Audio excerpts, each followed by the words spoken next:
As Judy opened her eyes, she saw Bichir on one knee, holding a bag filled with gold.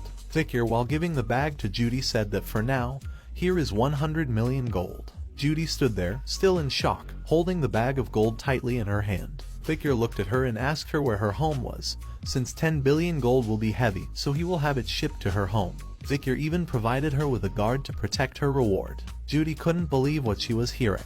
Bichir then placed his hand on her head and said, "This is the law. It must always be obeyed." The crowd behind them was equally stunned, their mouths hanging open in disbelief. Even Chihuahua, who had been watching the scene, had his mouth hung open.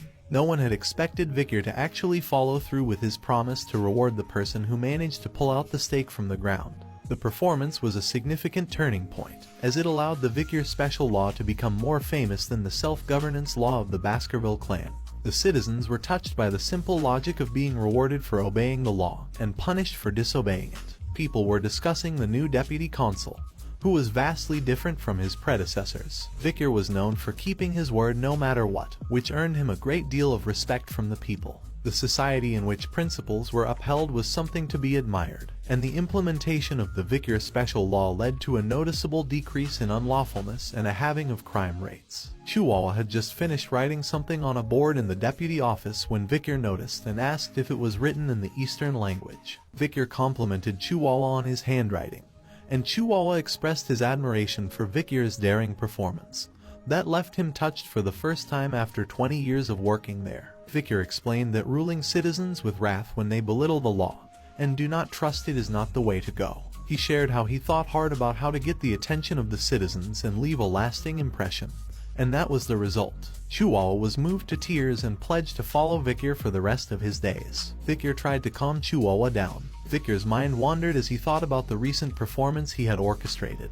He couldn't help but compare it to the one that Camus Morgue would have presented years from now. While Camus had managed to reduce the crime rate to 1%, but she was never really liked by the citizens due to the fear she instilled in them. Looking down at the map on the table, Bichir noted that the problems were only just beginning, since the reward of 10 billion gold had been used, and they needed to find a way to get it back. After marking some locations on the map, he explained that the locations marked on the map were where there were potential illegal groups, or where they may hide in the future. Bichir was determined to maintain these locations and confiscate their dirty money. Chihuahua looked at the map in surprise and asked Bichir how he knew where the criminal businesses were located. Bichir pointed to his nose and claimed that he could smell them. In reality, he had already surveyed those regions before his regression and knew them like the back of his hand. Chihuahua was impressed by Bichir's flawless investigation skills and wondered just how much he had already investigated. Suddenly, a staff member burst into the room, interrupting the conversation between Chihuahua and Bichir. The staff member addressed Deputy Consul Bichir, informing him that the Village Hall's Youth Autonomy Association had requested a meeting. Chihuahua, seemingly unsurprised by the news, commented that it was probably time for such a meeting to take place. Bichir, on the other hand, referred to them as arrogant bastards and questioned why they would want to see him. Chihuahua proceeded to inform Bichir that the Youth Autonomy Association was made up of various clans, including the Mant Blanc, Pure, Luovi, Channel, Ferragamo, Hermes, and Pradar clans. He explained that the organization was founded by the second and third generations of the 7 native families of Baskerville. Chihuahua went on to describe the Youth Autonomy Association as a promiscuous social club, despite its name suggesting otherwise. He speculated that the young masters of the group likely had something to say about the Bichir special law. Bichir said in a questioning tone, "The dung flies have started to smell the shit." This statement surprised both Chihuahua and the staff member. Bichir smirked and suggested that they should start annihilating the pests that are eating away the city.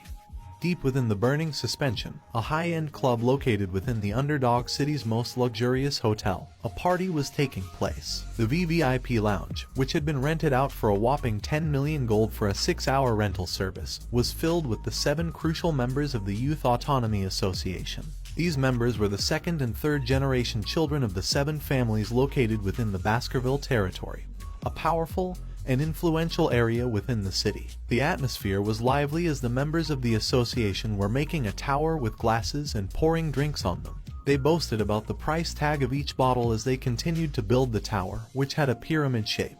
The blonde guy in the club turned to the waiters and instructed them to drink the spilled wine on the table. The waiters obediently lapped it up like dogs, thanking him for the opportunity to enjoy such a precious drink.